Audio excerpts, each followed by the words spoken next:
Good morning बच्चों। हम पढ़ रहे थे विकारी शब्द। विकारी शब्द में आज पढ़ेंगे विशेषण।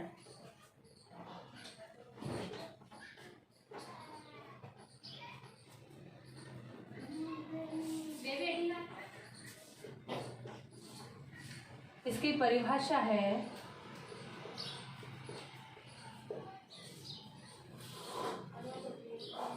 वे शब्द जो किसी संज्ञा या सर्वनाम शब्द की विशेषता बतलाते हैं उन्हें विशेषण कहते हैं। वे शब्द जो किसी संज्ञा व सर्वनाम शब्दों की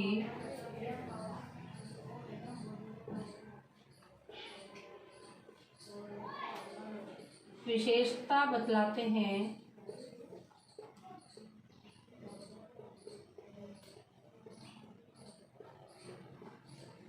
विशेषण कहलाते हैं।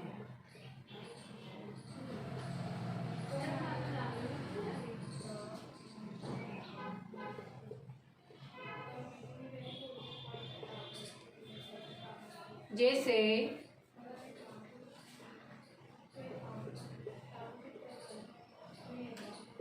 नीला आकाश,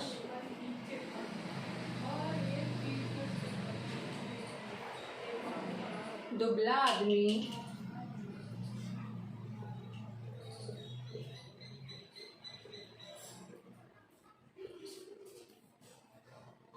छोटी लड़की,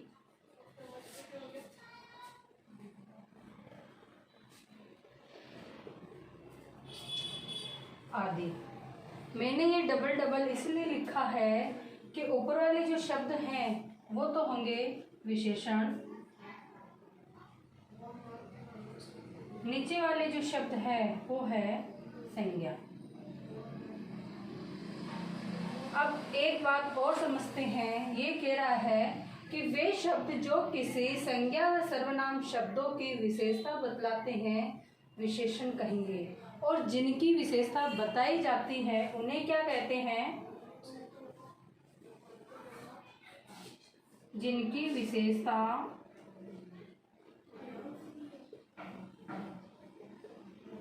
बताई जाए उसे विशेष्य कहेंगे। इसमें कंफ्यूज नहीं होना है। विशेष्य का अर्थ यहाँ पर ये हो गया यानी संज्ञा और सर्वनाम, इन्हीं की तो विशेषता बताई जा रही है। कंफ्यूज नहीं होना है, आ जाएगा समझ में। आइए इसके भेद जानते हैं।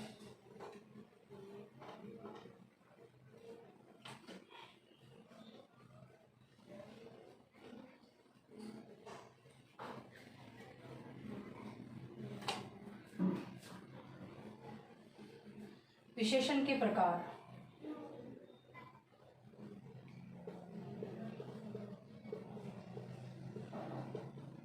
विशेषण के 4 प्रकार होते हैं। इसकी एक छोटी सी ट्रिक भी बनाई है मैंने, आप उससे भी याद कर सकते हैं। पंगु सास यानी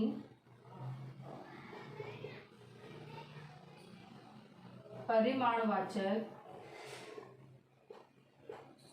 विशेषण, गुणवाचक विशेषण,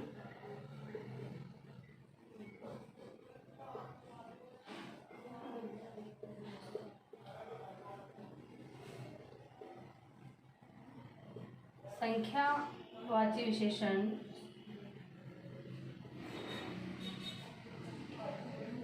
और संकेतवाचक विशेषण, जिसे हम सार्वनामिक विशेषण भी कहते हैं।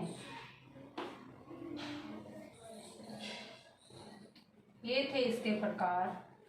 अब हम इसको डिटेल से पढ़ेंगे नंबर 1 से।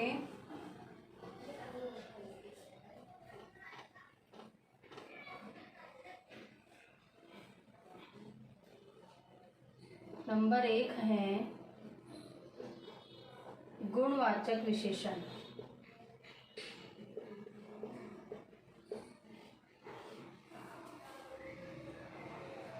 वे शब्द जो किसी संज्ञा सर्वनाम के गुण, दोष, रूप, रंग, आकार, स्वभाव, दशा आदि का बोध कराते हैं उन्हें गुणवाचक विशेषण कहते हैं।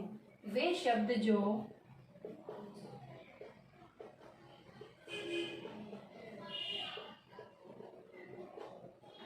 संज्ञा सर्वनाम के गुण, दोष, दशा, रूप, रंग, आकार, रूप, रंग, आकार,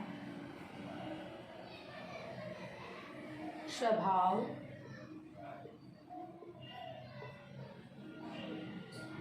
आदि का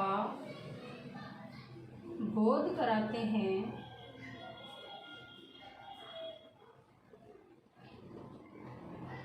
गुणवाचक विशेषण कहलाते हैं। गुणवाचक विशेषण कहलाते हैं।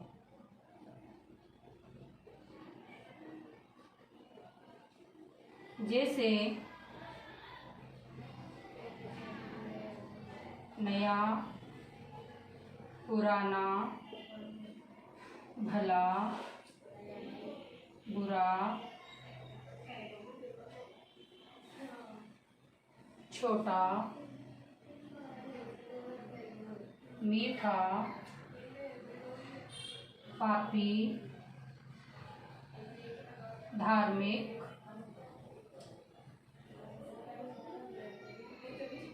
आदि। यानी उसके गुण दोष के बारे में बताया जाए वही गुणवाचक विशेषण कहलाता है। आइए इसके आगे जानते हैं।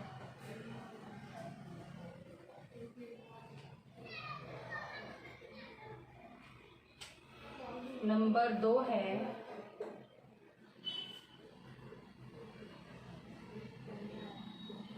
संख्यावाचक विशेषण।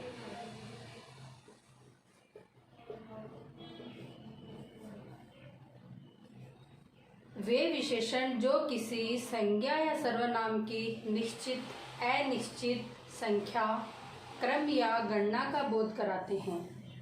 वे विशेषण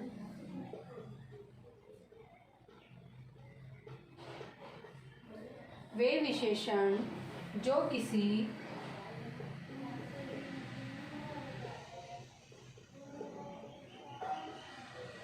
संज्ञा, सर्वनाम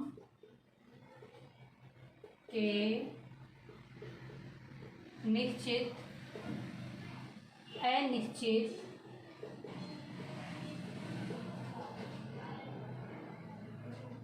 संख्या, क्रम, गणना आदि का बोध कराते हैं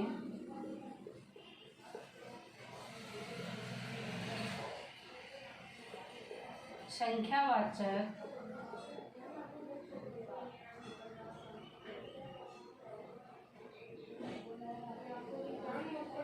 विशेषण कहलाते हैं।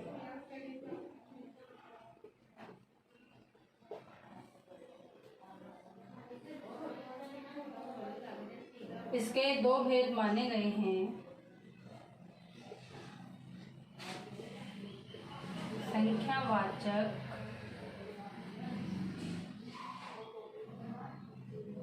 विशेषण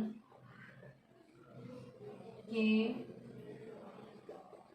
2 भेद होते हैं। एक होगा निश्चित संख्यावाचक और एक होगा अनिश्चित संख्यावाचक।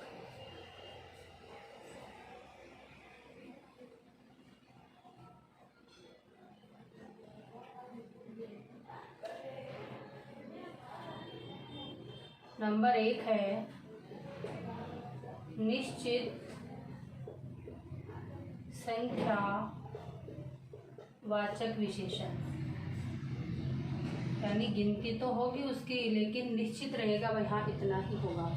इनको कुछ ऐसे लिखेंगे, नंबर डालकर लिखना गुणवाचक, गणनावाचक।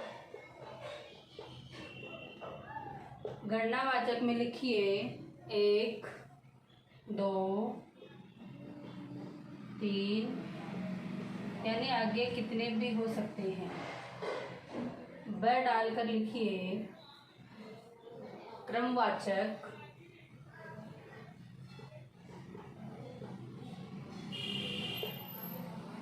क्रमवाचक में लिखिए क्रमानुसार ना, जैसे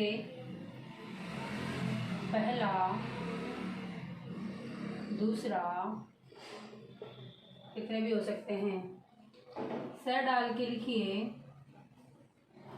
अप्रतिवाचक,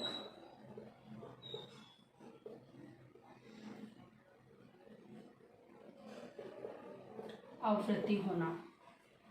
इसमें लिखिए दुगुना, चौगुना,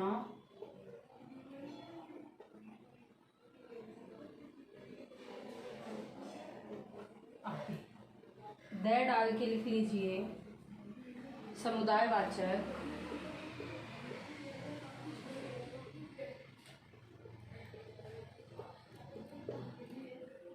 दोनों, तीनों, चारों। नंबर 2 लिखिए अनिश्चित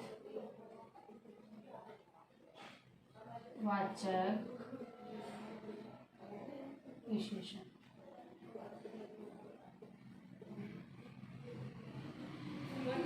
अच्छा, संख्यावाचक लिखना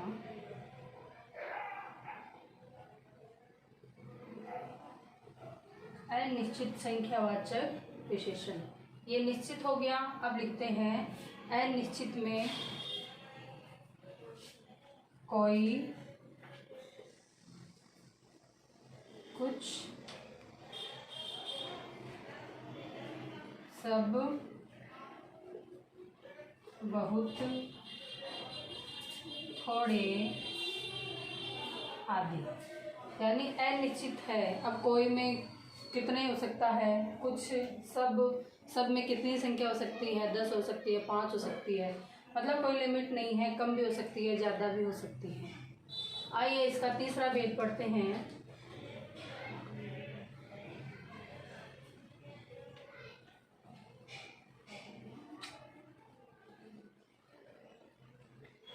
तीसरा भेद है परिमाण वाचक विशेषण।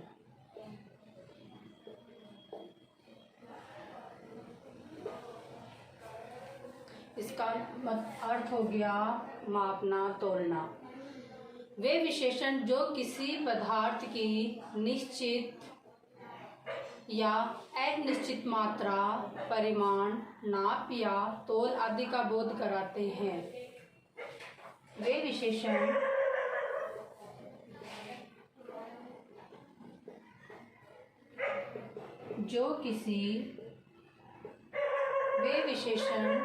जो किसी पदार्थ की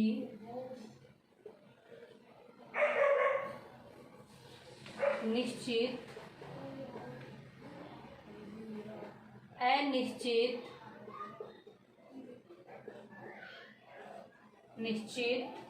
अनिश्चित मात्रा,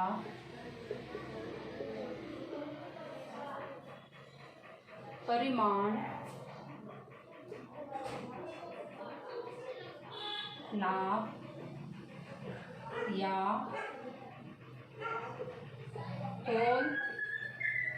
या तोल आदि का बोध कराते हैं।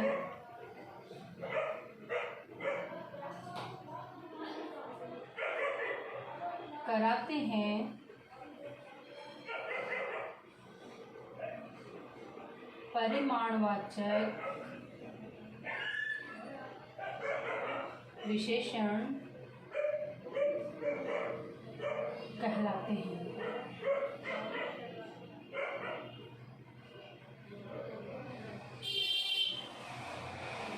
इसके भी दो भेद होते हैं, परिमाणवाचक विशेषण के भेद। इसके दो भेद होते हैं। नंबर 1, निश्चित परिमाणवाचक यानी निश्चित तोलना मापना। नंबर 2 है अनिश्चित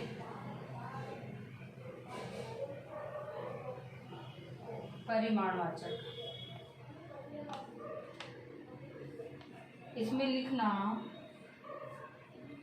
2 मीटर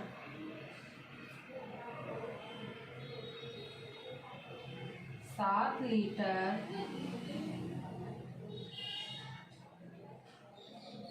5 किलो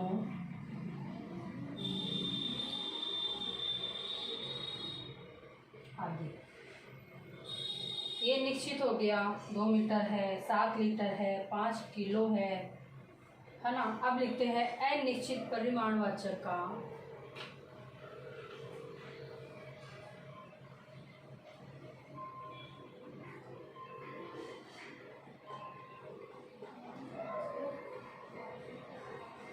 इसमें लिखो थोड़ा, बहुत, जरा सा,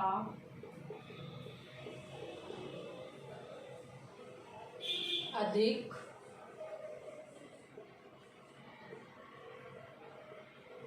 कम आदि। यानी अनिश्चित मात्रा में तो दिया है लेकिन अनिश्चित है, कोई निश्चित सीमा उसकी नहीं है।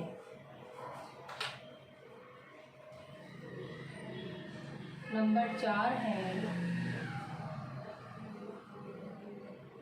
संकेतवाचक या सार्वनामिक विशेषण। इसे आप मोस्ट भी कह सकते हैं, ये महत्वपूर्ण है। इसकी परिभाषा देखते हैं। वे विशेषण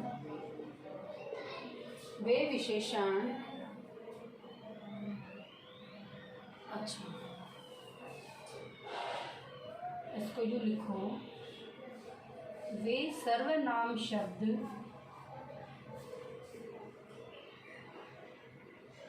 जो किसी विशेषण की विशेषता बताए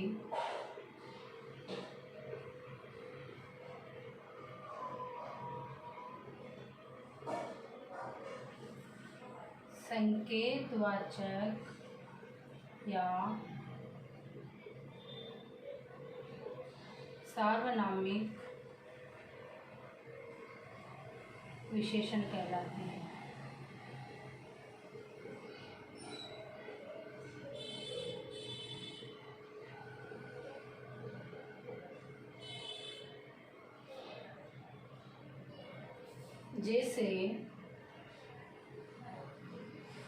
जैसे शब्दों से भी समझना इसको। यह, वह, कौन, क्या,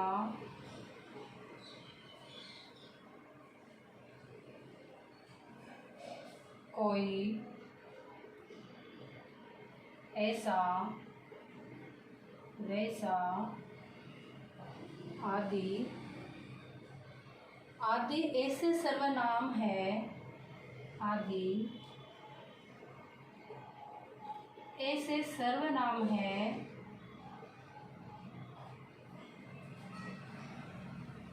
जो संज्ञा शब्दों से पहले लगकर, जो संज्ञा शब्दों से पहले लगकर यानी साथ आएंगे, ये वाले सर्वनाम शब्द संज्ञा शब्दों के साथ आएंगे, प्रयुक्त होकर विशेषण का कार्य करते हैं।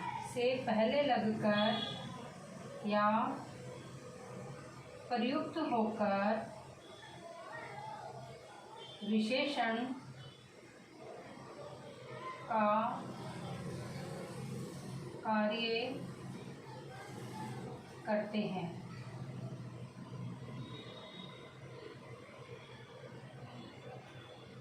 इसी में आगे वो लिखना,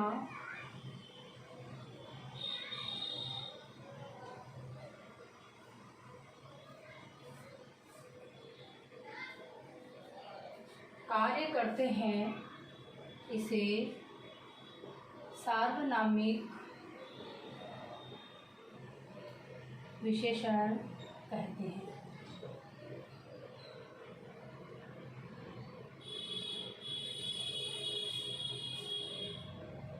जब ये सर्वनाम शब्द, इसी में लिख लेना,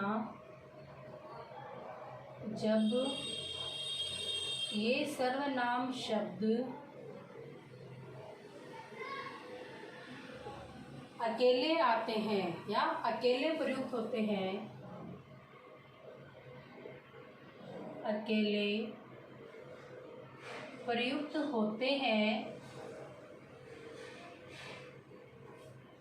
तो यह सर्वनाम होते हैं, तो यह सर्वनाम होंगे या सर्वनाम होते हैं। आपको इतना सा ध्यान रखना है कि ये संज्ञा शब्दों से पहले लगेंगे तो विशेषण का कार्य करेंगे और अकेले आएंगे तो यह क्या कहलाएंगे, सर्वनाम कहलाएंगे। जैसे या उदाहरण देखो इसके, जैसे शब्द तो यही आ गए हैं, ये रहे जितने भी सर्वनाम शब्द हैं वो। जैसे उदाहरण लिखो, इस गेंद को मत फेंको।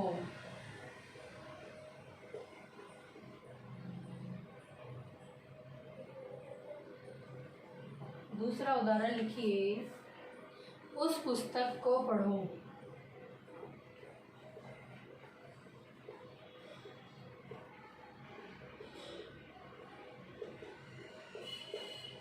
धन्यवाद।